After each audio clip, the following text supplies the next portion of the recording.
Hello, hello, hello. Today, folks, how are you doing? Another day, another Friday, another video. And today is the big day. Today we are giving our... Hopefully I don't have any chocolate on my face. Today we're giving some proper deserved attention to my little blue. So we're gonna get to it, change oil, tune it, do the points, push rods, and also I am going to adjust the primary because I think it is pretty loose. So that's our project for today. And also I am going to start working on the new sissy bar. This one has broken million times, not million, but maybe 6. So it's time for a brand new one, and hopefully the model number 6 will be more successful. We shall see. So we are ready. She's dirty, no point washing it right now. Lots of bird poop everywhere, but ball sack still hangs.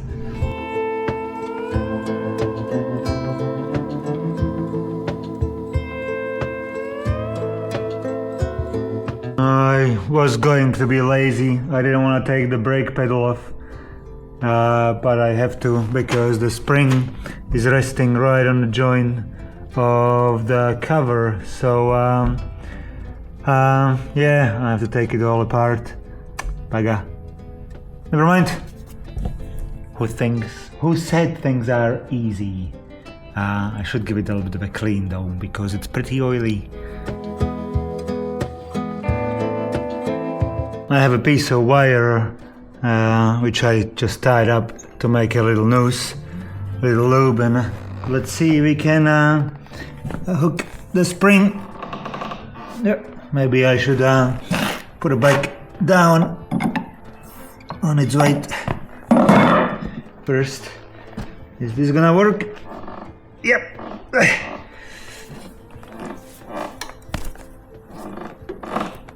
Come on. Maybe lock the casters too. Hey, things help.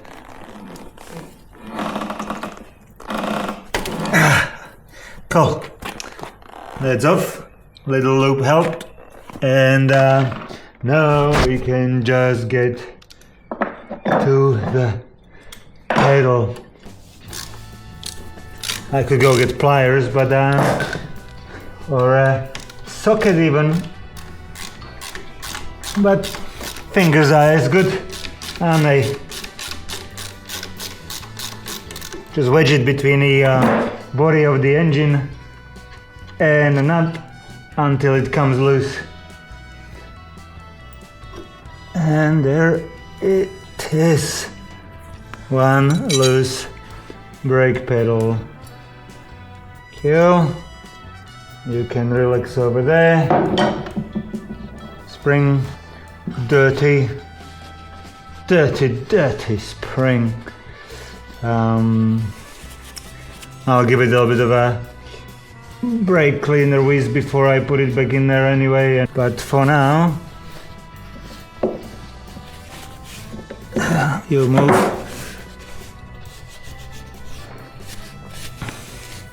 You're okay. I might give it a, once I remove the cover, I might give it a proper bath in a bit of petrol to give it a proper clean. And I'm just gonna get underneath and drain transmission and primary oil because clutch is dry on this bike. Somebody even suggested to buy myself a proper motorcycle stand, something that I can lift off the ground. Well, wouldn't that be a novel idea? So I don't have to kneel on the floor. But one day,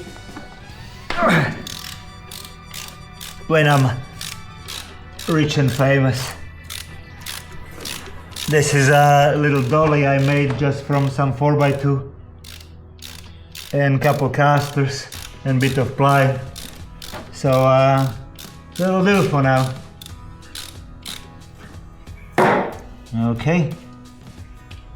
Oh, here we go.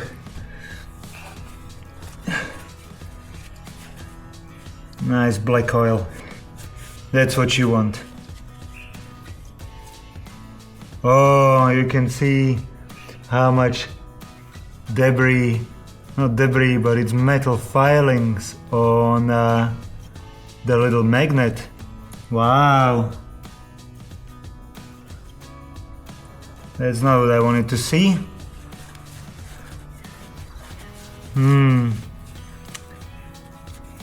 To be totally honest, I do not want to go into transmission. But hey, we shall see. Never say never. Do they say that this oil is good for your skin? Must be, eh? Lubricates everything. I actually thought the other day that I should buy some little shop paper towels. Hey, just get a cheapish things out of supermarket and just have them here, so if you do something you can just, you know, wipe stuff clean. I'll probably use a new copper afterwards, but that should be enough for now. When I was on the last swap meet, I have bought this little impact torque French thing, and comes only with one little flathead. And I don't know if you can see, but I had an engineer's weld all the little cracks, the cover head. And these bolts are just flathead screws, but they are pretty tight in there. So hopefully this thing will help loose it.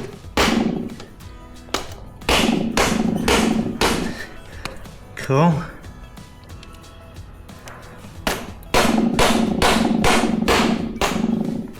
Nice.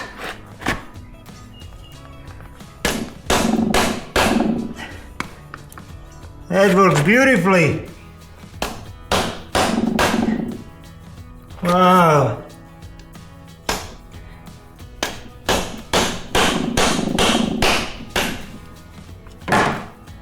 And drop in the oil, because we haven't had that today. So better start, because you don't wanna leave it too late. Where were we? And one more.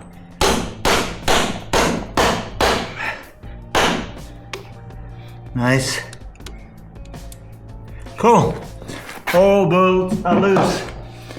But before we go ahead, I'm going to get a piece of cardboard and I'm gonna do a little sketch so I remember which lengths of screws goes where.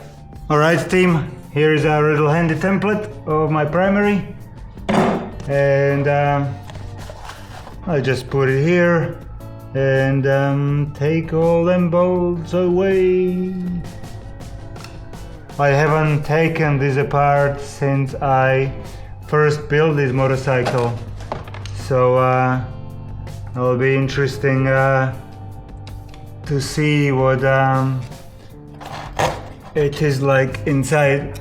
When I got this thing and I started building the bike, I had not a single bolt for it. I didn't even know what kind of bolts goes here, and you can see that the primary cover, the holes are tapered, so had to figure out that you have to buy these little fancy ass flathead bolt. So that was an interesting learning curve. Oh, this one is long. Oh, not really. Okay, you go there. And funnily enough, you know, there is 10 bolts are exactly the same, and then there is a one little pesky bolt down here, which for some peculiar reason is a little tiny little thing. Why on earth is it a different size? I don't know, but I guess the Harley people really like to keep you on your toes. Nothing same, nothing exact. Tolerances are interesting, if there are even any to be considered. When I built the transmission, there was at least 10 different shims for every single part, every sprocket, every wheel, the shifting pole. Man, that was fascinating. And this is kind of annoying too, that if you want to adjust the primary, you have to take the whole cover off and reseal everything. It's not exactly the most handiest stuff, but look, there is a nice little primary with all our screws where they belong. So we keep that safe. And now get a little mallet.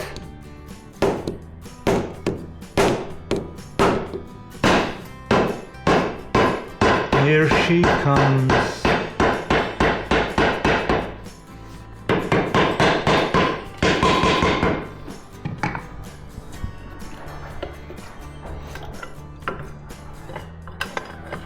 Lo and behold, the beauty. Hello, clutch. How are we? Oh, wow. Okay, so the drain plug is actually from the primary, not from the transmission, which is actually better for me because I thought the little filings of metal were from the transmission, but they must just be in from somewhere here, and I assume might be from the Kickstarter, if anything. But yeah, the chain, I don't know, feels a bit slack. We'll just give it a little bit tighten. I wanted to check this little what is it, plastic slider. Wait, you don't see. Let me show you. So as you can see, here is our primary. This is the clutch, and a clutch on this bike on 1970, it's dry clutch. So all this clutch basket has to be perfectly sealed. All the rivets, everything has to be sealed, so no oil gets in there. There is a potential that you can convert it to a wet clutch and have a wet slip discs in there, which is potential. I was going to go that route if I couldn't seal it, but so far she's been working quite well, so it doesn't bother me too much. We keep her dry as much as I can. I just noticed that there is a little sieve down here, and it's pretty manky, so I'll see if I'll take all of this out, and I see if I can clean this up with some petrol or spray or whatever. So okay, so we'll take the old gasket off. I'll clean the edge, and we'll adjust the chain. I have so far cleaned up the cover. I have a nice little bath of petrol, so I cleaned it all up nice and sparkly. While we edit, the plugs look nice. There is nothing untoward except they are rusty, but they look nice. No white residues, no funky stuff. It's just nice clean black carbon deposits. And I have cleaned the inside, give everything a wash, taking all the old gasket off, and I'm going to now adjust the chain a little bit. Supposed to be like between 15 to 22 mils, like I don't know what it is in inches. This is not too bad. I think we have almost an inch of travel, so I need to tighten that up a bit, and then we can put it back together, I assume. One thing not to forget is this little copper thrust washer, which goes on your starter motor, so when it hits it doesn't damage your aluminum casing. So that's what that is for.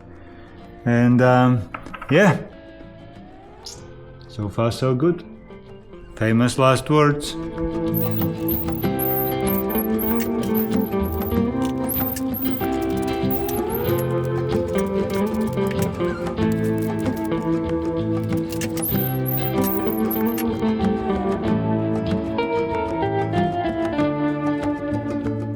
I thought at the end, if I'm going to adjust the primary, I might as well change the spring washers, because they have been there for 3 years running on a bike, and I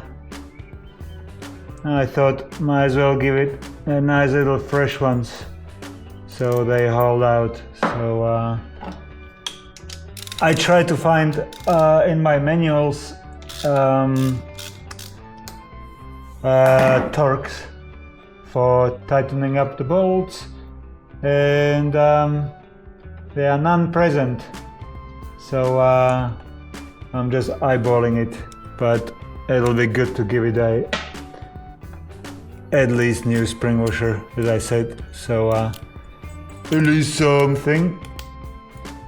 And we're just gonna go by eye. Okay, go back in there.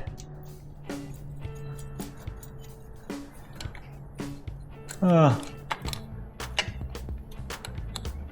this is pretty worn out. Should we worry about it? Should we change the plastic? Or still fine. That'll do.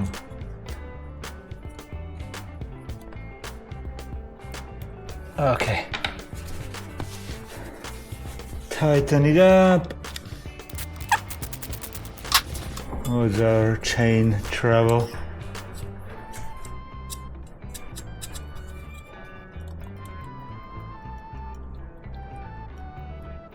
Wow. I don't like the look of this.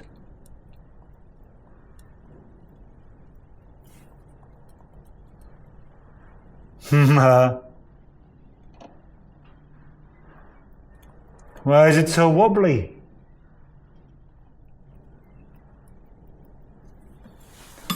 That's not good. Why did I see that? Am I ignore it, or are we going to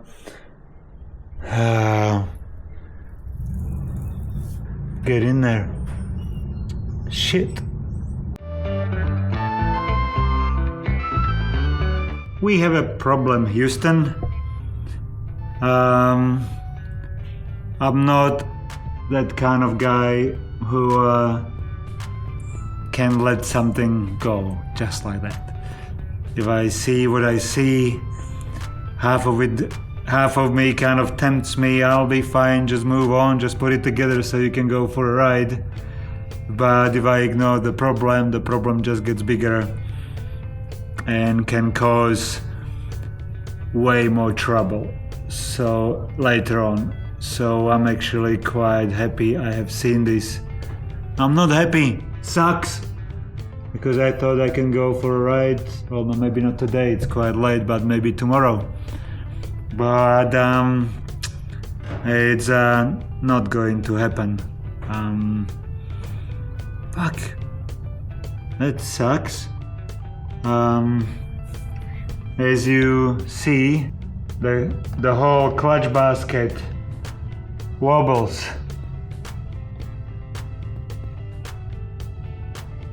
I don't know if you can see it on the camera, but it moves in every bloody angle. So there are two potential things. There is a nut what holds it against the main shaft, I think, onto the transmission, and that's either loose and everything popped up a little bit, or there are bearings on the clutch basket and they are beat and they need to be replaced, because we can't have this slop. Like there is, I was gonna say, there is not even a tolerance on a slope, it should be bloody tight. And I can't really get myself not to do anything about it. If I went for a ride like this, I would be thinking every single moment, holy shit, it's going to fall off. I hear a crackle, I hear something, oh, and I will freak the shit out of. And I will not enjoy riding. So as it happens, we are going to unseal the clutch and keep disassembling. Bugger. I'll have to pop to a store to get a whole bunch of Ziploc bags so I can start putting parts and labeling them so I remember where things goes and whatnot.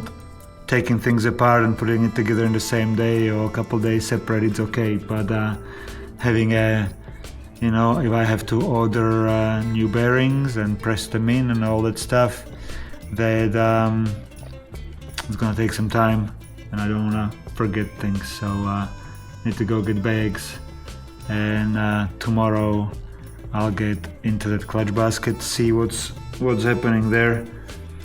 Well, I was hoping to have the bike ready for end of October to go to this ride with Retro Rockers, but it might not happen this year again. Well, it is what it is. I'm not making rules. So yeah, this is where we're at. Sometimes you win, sometimes you lose, but these need to be addressed. You know, I can be rough, but I'm not rough on the engine. No way, Jose. So here we are, another day. It's pretty windy, sunny and rainy, and then sunny and then rainy. But yeah, I had a good night's sleep, and then I thought, yeah, that you know, I'm glad I noticed that clutch basket being loose. I was just wondering, on this speedo I have done 3,800 kilometers. On the other speedo I've done 3,400. So about 7,000 kilometers plus minus, probably more because the speedo is slightly under. This speedo died. I tried to fix it. It was hard mounted to the engine, so it gone loose. The 2.0 version is on a rubber little bung, so it does have a vibration damper on it. You'll learn it as you go. So yeah, we're gonna take the clutch basket out and see what happens, what I have to do to fix it. So that's just only for today. I think I'm not gonna work on it much more. I just wanna see what I'm dealing with and get to it. And yeah, every setback is an opportunity for improvement, isn't it? So let's get to it.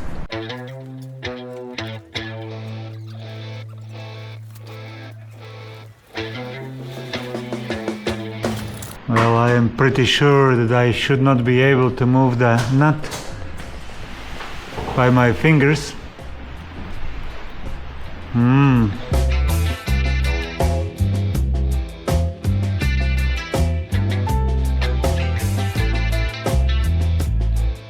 So here we are. Yeah, the clutch basket is pretty wobbly, pretty loose, but to be able to get it out, well, I forgot that there is a little O-ring to holding it together, O-ring between the clutch basket itself to keep it dry. But to be able to take this out, I have to take all this front off so I can take the chain out. Man, nothing's that simple, is it?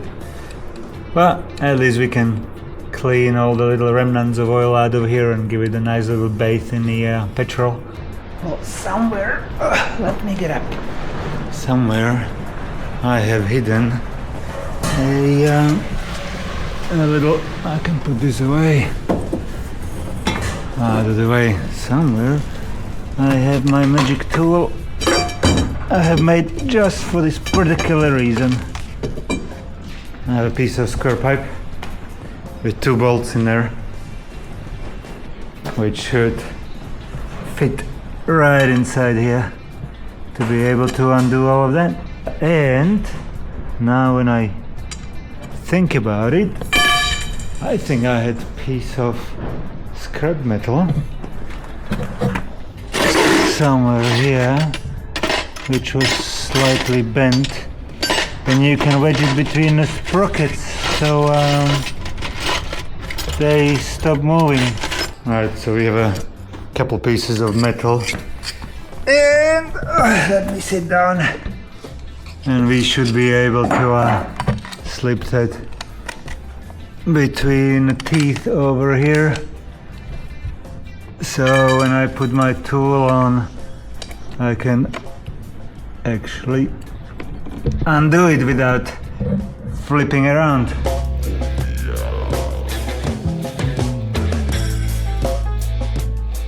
So here we have it, our massive tensioner spring. And then move that. It goes that way. I'll put it all in the bags, and then I can slip everything out simultaneously, and might replace the slider anyway since it's out. Okay, let's get it all out. Oh. Better put it in the bags. This is where we are, team. We got the whole primary out. As you can see, this is the inner sleeve from the bearings from the clutch basket, and I put it on. There is a tiny bit of a slop, but it's not too bad. But between that and putting the whole clutch basket on it, there is quite a bit of a movement. I will see. I'm gonna have to do a research if there is any potential way how to slip those bearings out without disturbing that, because I don't have the rivets, and I have sealed all on the inside anyway. It's not such a big mission to take the silicone off, but I just don't want to really mess with it when I don't have to. Let's do some digging. What can we find online? Okay, let's have a look at this. Let's go to our favorite, website, JP Circles. Let's go to my garage and shop parts for 1970 Harley Davidson XLH, and we are looking for what are we looking for? Drive and transmission. Yep. And we are looking for clutch or clutch components, compensator, sprocket, clutch actuator. Hence, I think that's about what we need. So let's see what we've got. We have a clutch hub, which is that's the screw I got, not a nut, but I have it. The lock tab's fine. That's only what we want. I don't want to have a thing. Now we have a Eastern Motorcycle Parts clutch hub bearing for Harley Sportster 1957, $26. So we will need 2 of those. And I'm not so sure what this spacer is for. It's quite thick, and I don't know, it doesn't look like it's deep enough. Is it deep enough? Do you buy 2 of those? Do you buy 1 of those? I have, at the moment, you have 2 bearings with the one, the inner race is that spacer, is that sleeve, but it's 1. So it's 2 bearings with the 1 sleeve. So that might be okay, but on a picture it looks very, very narrow. I don't know if that's a thing. What else do we have? Main shaft lock tab, we don't. Everything else we have. The nuts are fine, everything's fine, I guess. Springs are new, out of stock. That's what we want. Clutch hub lock washer for Harley, 90 cents, out of stock. That's a bugger. There is no gasket either. I don't know what we can have a look at. We can have a look at Dennis Kirk. Let's see, motorcycle, Harley Davidson, 1970. XLH 900. What do we have here? Train, primary driving clutch. What do we have? Clutch hub pusher. That's clutch hub spacer. Again, it's very narrow. I don't know. I think the prices are very similar. Clutch hub bearing at the JP is 26, 23. Let's see what the shipping will be. So we will need 2 of those bearings. I don't know what brand this is. Seems like it's OM part. Put that in a basket. Clutch hub oil seal. We have that. Clutch hub tab washer. Oh, it's 221. On that.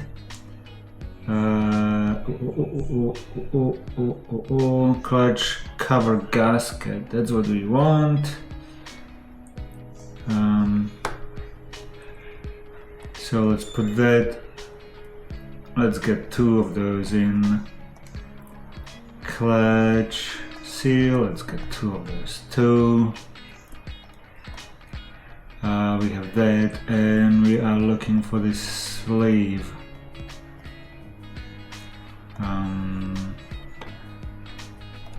Put that one in. Okay.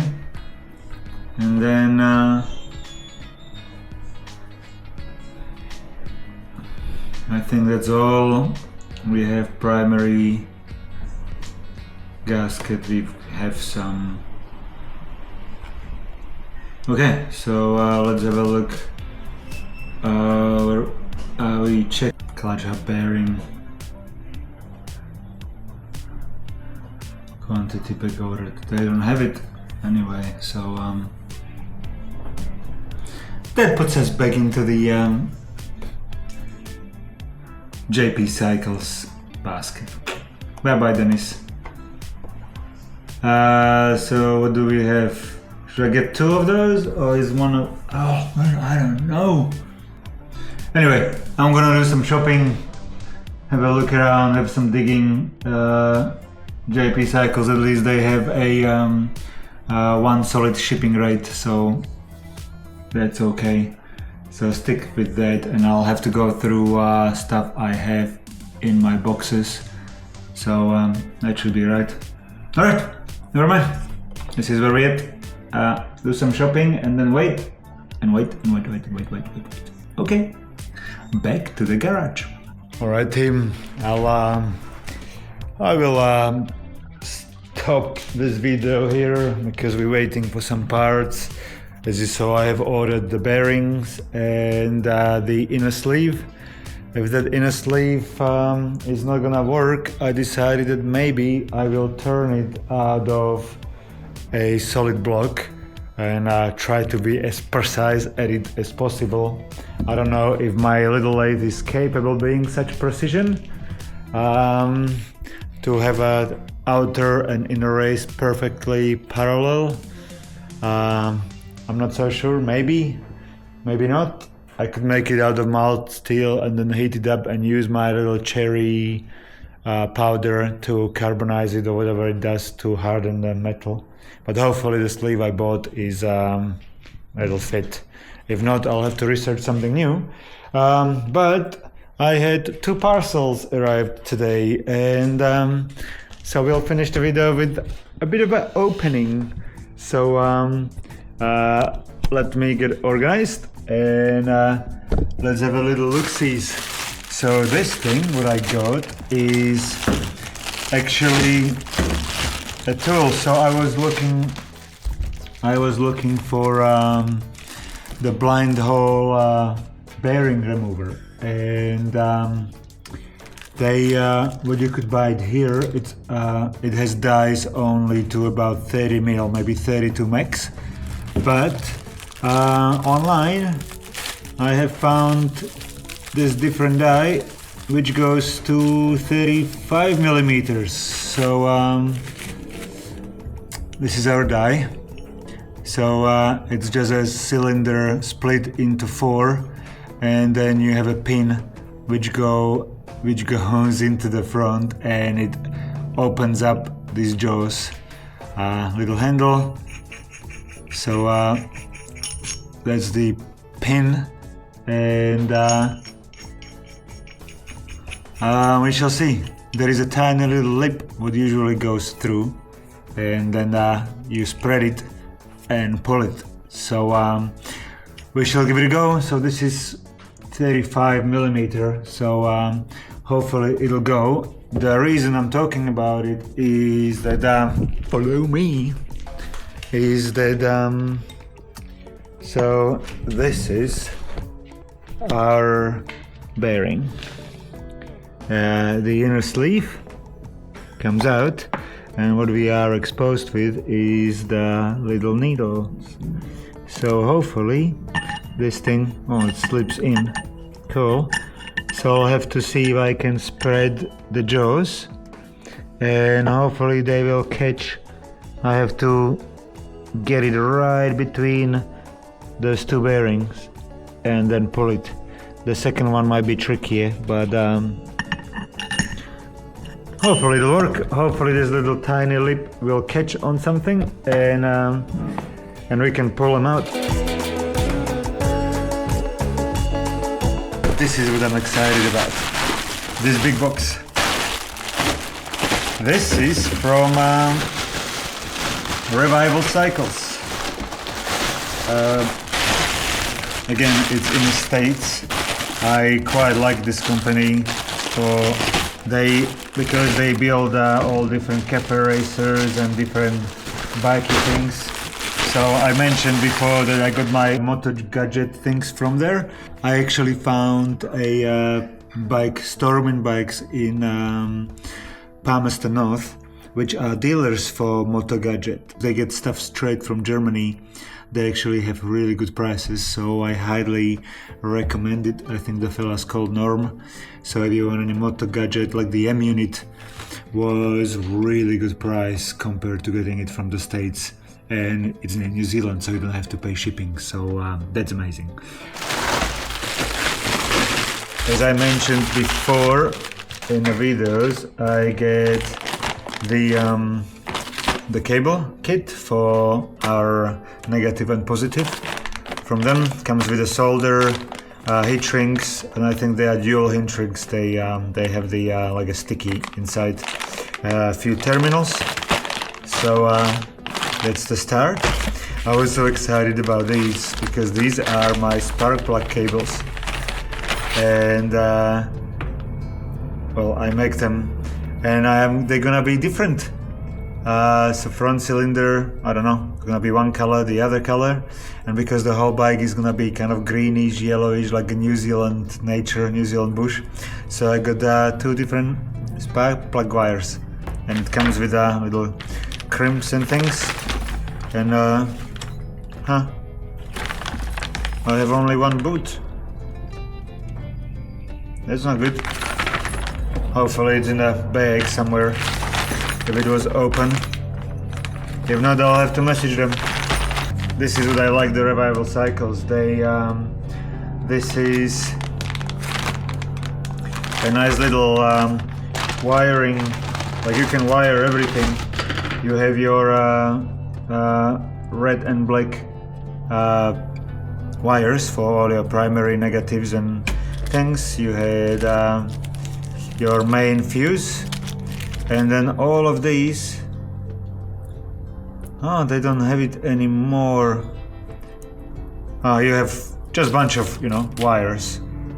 But before they have been written over, they had written like the yellow was your left indicator, orange was the right indicator, blues were your lights, and all that stuff. And as it appears, they are not written anymore, but also comes with a little pins, bigger and smaller to go into your motor gadget unit, a little connector if you need it. Yeah, and I think for $100 you get all the different color-coded wires to fit one motorcycle. I don't think it's a bad deal. This is a bugger, the boot is missing. I'll need to get in touch with them. So yeah, this wraps up this video. A little bit of a downer, but as I say, as I mentioned before, every setback is an opportunity for improvement. So we'll make it better and tighter, and hopefully she'll be mint soon enough. In the meantime, while I'm waiting for the parts, I'll focus on designing and making new sissy bar. So that's gonna be fun time. Coolio, I'll sign off. Thank you for watching a little bit of a tinkering with the blue, and I shall see you next Friday. Next video will be called Kiwi because I returned yesterday night. So wait for that, it's gonna be a fun one. So be good, behave, don't do anything I wouldn't do, and I'll see you next Friday. Bye.